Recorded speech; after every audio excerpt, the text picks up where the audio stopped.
दीदी, आप अपने कपड़े अपने बैग में रख लीजिए। मुझे लगता है कि एक दिन में ही आपके और सॉरी के कृतिका का 5 साल का छोटा बेटा सारे कपड़े बाहर आ गए हैं। देखिए ना, कमरे में कपड़े ही कपड़े दिख रहे हैं। कहीं ऐसा ना हो कि आपके जाने के समय कुछ कपड़े यहीं पड़े रह जाए। और प्लीज़ बालकनी में रखे गमलों और वहाँ के सामान को इधर उधर मत कीजिएगा, और कमरे के सामान को भी, वरना बेटू कृतिका के भाई भाभी का 12 साल का बेटा बिना वजह गुस्सा हो जाएगा। आप बिना बुलाए बिना बताए ही चली आई। अगर बताकर आती तो आपके रहने का इंतज़ाम नीचे किसी कमरे में करवा देती। कितने ही सालों बाद कुछ दिनों के लिए मायके आई कृतिका की भाभी ने उसे उसके बैग के ऊपर तह बनाकर रखे 2-4 कपड़े और कमरा दिखाते हुए कहा तो कृतिका बुझे मन से अपने कपड़े बैग में लगाने लगी। क्या करती वो? वैसे भाभी ने कुछ गलत तो नहीं कहा था। बैग में कपड़े रखने से कोई कपड़ा छूट जाता तो फिर वापस मायके सालों तक उसके ना आने या यहाँ से कोई उसके पास ना जाने की वजह से वो कपड़ा बेकार ही हो जाता। पर अपनी भाभी के इस लहजे और कही हुई बातों से कृतिका का मन उदास हो गया था। वह इस उदासी में कब गुजरे ज़माने में पहुंच गई उसे पता ही नहीं चला, जहां माँ थे, पापा थे, भाई थे और जान से प्यारा ये घर। लाडो, देखो ज़रा रसोई की स्लेब कितनी ऊंची, ठीक है या और नीचे करवाऊं? कृतिका को बाबा की आवाज़ सुनाई दी। लिविंग एरिया का मुआयना करती कृतिका भागकर रसोई घर में पहुंच गई। हाँ बाबा, मेरी और माँ की लंबाई के हिसाब से इतनी ऊंची ठीक है, पर बाबा मेरे कमरे में मुझे दीवार में ज़्यादा अलमारी नहीं चाहिए, और आप तो मेरे कमरे में लकड़ी का फर्नीचर लगवा देना बस। ठीक है बिटिया, जैसा तुम चाहो। बाबा के नए घर बनवाते समय कृतिका ने कितने प्यार और मेहनत से एक एक चीज़ देख परख कर बनवाया था। बाबा तो सारा दिन ऑफिस में रहते और भाई छोटा और उसका लाडला था तो उसे भी वो परेशान नहीं करती थी। माँ कभी ख़त्म ना होने वाले घर के कामों और बूढ़ी सास की सेवा में उलझी रहती थी, तो किराए के घर से कॉलेज और फिर वहाँ से सीधे बन रहे नए घर में ज़्यादातर वही जाती थी, मिस्त्री और मज़दूरों पर नज़र रखने, जहाँ कभी कभी उसे पापा मिल जाते थे और कभी कभी वही सारा दिन खड़े रहती थी, खड़े होकर काम करवाती। वो थक भी जाती थी, पर अपना नया घर बनने की उसे इतनी खुशी थी कि वो थकान भी उसके चेहरे पर गुस्सा नहीं, मुस्कुराहट ही लाती थी। एक बार तो माँ पापा शहर से बाहर गए थे।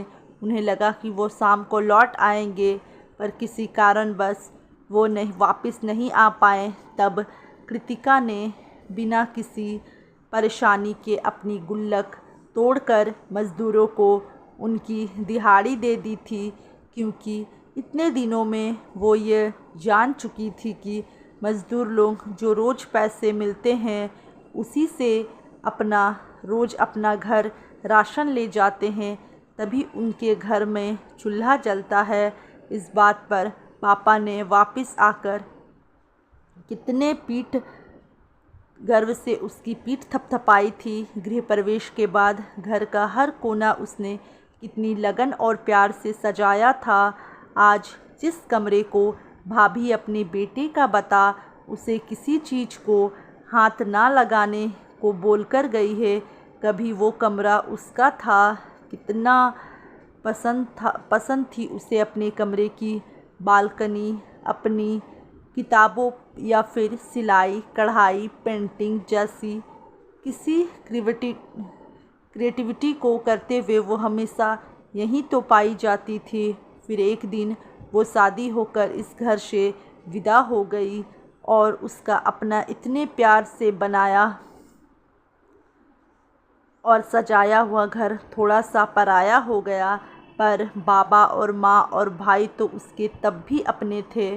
फिर कुछ सालों के अंतर में भाई की शादी और माँ बाबा के स्वर्गवास के बाद जैसे ये घर पूरा का पूरा पराया हो गया था। उस घर में अब एक कमरा तो छोड़ो, एक कोना भी उसका नहीं था। भाभी ने वर्षों तक सहेजे उसकी पसंद के सामान को हटाकर अपने बेटे के हिसाब से उसके कमरे को तैयार करवा दिया था। वो तो चाहती ही नहीं थी कि वह कभी उस घर को मुड़कर भी देखे, इसलिए तो वह उसे कभी बुलाती ही नहीं थी, ना कभी किसी तीज त्यौहार पर फ़ोन करती। रक्षाबंधन, भाई दूज जैसे त्योहारों पर कृतिका ही जब अपने भाई को फ़ोन करती तो वो भी बस औपचारिक बातें ही करता। कभी गलती से भी वो अपनी बहन से घर आने को ना कहता और जब कृतिका उसे अपनी ससुराल आने को कहती तो हाँ आऊँगा कभी बोलकर बात को टाल देता। हद तो तब हो गई थी जब कृतिका दूसरी बार माँ बनी और उसने अपने बेटे के नामकरण पर अपने भाई भाभी को बुलाया तो दोनों पहुँचे ही नहीं थे। पहले तो कृतिका को लगता था कि शादी के 15 साल तक कोई बच्चा ना होने की वजह से उसकी भाभी ने उसे बांझ समझ उससे दूरी बनाकर रखी थी। पर अब तो उसके लंबे इलाज और भगवान से की प्रार्थनाओं के फलस्वरूप 2 बच्चे थे। तो अब उसकी भाभी के पास उससे नफ़रत करने की क्या वजह थी, ये कृतिका कभी समझ ही नहीं पाई थी। उसका छोटा प्यारा सा भाई भी उससे कोई मतलब नहीं रखता, ये बात उसको अंदर तक कचोटती थी। पर शायद उसने अपने घर की शांति के लिए उससे दूरी बना ली है, यह सोच कृतिका हमेशा अपने मन को समझा लेती थी। पर अभी कुछ दिनों से उसकी तबीयत थोड़ी सी ख़राब लग रही थी। उसे अपनी बढ़ती उम्र के साथ एक अनजाना सा ये डर सताने लगा था कि ना जाने कौन सा दिन उसका आखिरी दिन हो जाए। ज़िंदगी का क्या भरोसा, पर अगर वो मर गई तो अपने मायके को देखे बिना तो उसकी आत्मा को एक शांति तक नहीं मिलेगी। बस यही सोचकर कृतिका खुद से ही आ गई थी, क्योंकि वर्षों तक अपनी जड़ों से दूर रहने से उसकी हरी भरी गृहस्थी और मन का बगीचा मुरझाने सा लगा था। कोई लड़की आखिर कब तक अपनी जड़ों को सींचे बिना खुश रहने का दिखावा कर सकती थी। सो इस बार वो बिना किसी बुलावे के चली आई थी। उसे लगा था कि भले ही भाभी उसे पसंद नहीं करती हो, पर भाई तो उसका अपना है, वो तो उसे देखकर खुश हो ही जाएगा।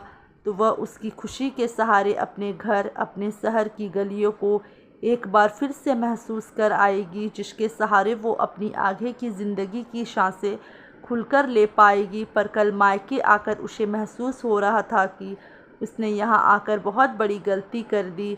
यहाँ आकर उसके भाई के चेहरे पर मुस्कान तो नहीं, पर बीवी और बहन के बीच पिसने की परेशानी ज़रूर बढ़ी हुई देखी थी। उसके भतीजे को तो कभी बुआ के बारे में बताया ही नहीं गया था। 2 साल का था जब वो उसने उसे देखा था। जब तो वो बुआ बुआ करते उसके आगे पीछे घूमा करता था, पर अब तो उसने अपनी बुआ को तो छोड़ो, उसने उसके बेटे से भी सीधे मुंह बात नहीं की थी। आखिर क्यों होता है ऐसा कि एक लड़की का उसका घर, उसका अपना परिवार इतना पराया हो जाता है? आखिर क्यों उसके अपने माता पिता के घर में लड़की का सारा सामान एक बैग तक सिमट जाता है? आखिर क्यों उसे अपने ही खून के रिश्तों द्वारा इतना अपमानित किया जाता है? आखिर क्यों उस लड़की को बिना किसी गुनाह के अपनी जड़ों, अपनी बचपन की यादों से दूर रहने की सज़ा सुना दी जाती है? कृतिका के मन में लाखों सवाल थे, पर जवाब एक भी नहीं। इसलिए उसने अपना बैग समेटते हुए यहाँ की हवा को भी महसूस किए बिना आज ही वापस जाने का फ़ैसला कर लिया था, क्योंकि वो नहीं चाहती थी कि उसके बेटे के सामने उसकी और बेइज्जती हो और वो उसके सामने अपनी नज़रें भी ना उठा सके। तभी बाहर से उसके भाई भाभी को कि किसी से बात करते हुए बड़ी चहकती हुई आवाज़ सुनाई दी। कृतिका ने बाहर निकलकर देखा तो उसका भाई खुश होकर भाभी के मायके बात कर रहा था। शायद भाभी के मायके में उनके भाई की शादी थी, इसलिए उनके मम्मी पापा उन्हें फ़ोन पर निमंत्रण दे रहे थे और कृतिका की भाभी बड़ी ही खुश होकर कुछ दिन पहले आने को बोल रही थी। कैसा होता है ना, जो बहू अपनी ससुराल की बेटी के साथ परायों सा व्यवहार करती है, वही बेटी अपने मायके जाकर खुद अपनापन और अपना हक चाहती है।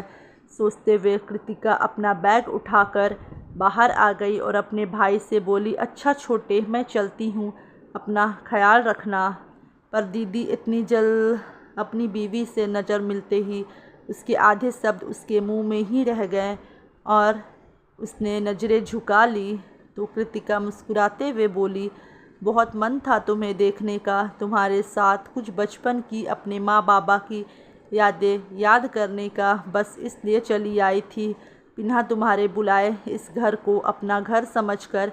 पर यहाँ आकर पता चला कि यहाँ तो कुछ भी अपना नहीं है, ना तुम ना इस घर का कोई कोना। छोटे, तुम मुझे अपना मानो या ना मानो, पर तुम मेरे लिए वही मेरे छोटे भाई हो जिसको कोई तकलीफ़ हो इस बात का मैं हमेशा ख्याल रखती थी। आज भी वही ख्याल रखते हुए मैं यहाँ से जा रही हूँ, कभी ना वापस आने के लिए। अगर तुम्हारा कभी मन करे तो बिना झिझक चले आना मुझसे मिलने, मैं तुम्हें वैसी ही मिलूँगी जैसे बचपन में थी। यह बोलते बोलते कृतिका की आंखों से आंसू निकल गए। पिचके गालों को भिगाने जिन्हें पोंछते हुए अपनी भाभी की तरफ रुख करते हुए बोली, भाभी, जिस तरह मुझे छोटा प्यारा है वैसे ही आप भी प्यार हो। ईश्वर करे आपके आने वाली भाभी बहुत अच्छी हो, रिश्तों को समझने वाली हो और उन्हें अपना बनाकर रखने वाली मिले। मैं तो ऐसी ननद नहीं बन पाई जिसे उसकी भाभी, प्यार तो छोड़ो, दूर का कोई रिश्तेदार ही समझ उसकी इज्जत कर लेती। पर मैं भगवान से प्रार्थना करती हूँ आप एक अच्छी ननद ज़रूर बन पाए।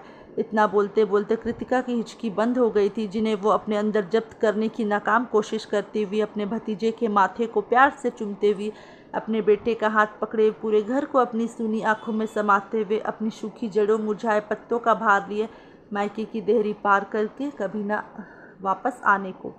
तो दोस्तों, अगर आपको ये कहानी अच्छी लगी हो तो वीडियो को एक लाइक ज़रूर कर दे और चैनल पर नए हो तो चैनल को सब्सक्राइब करना बिल्कुल भी ना भूलें।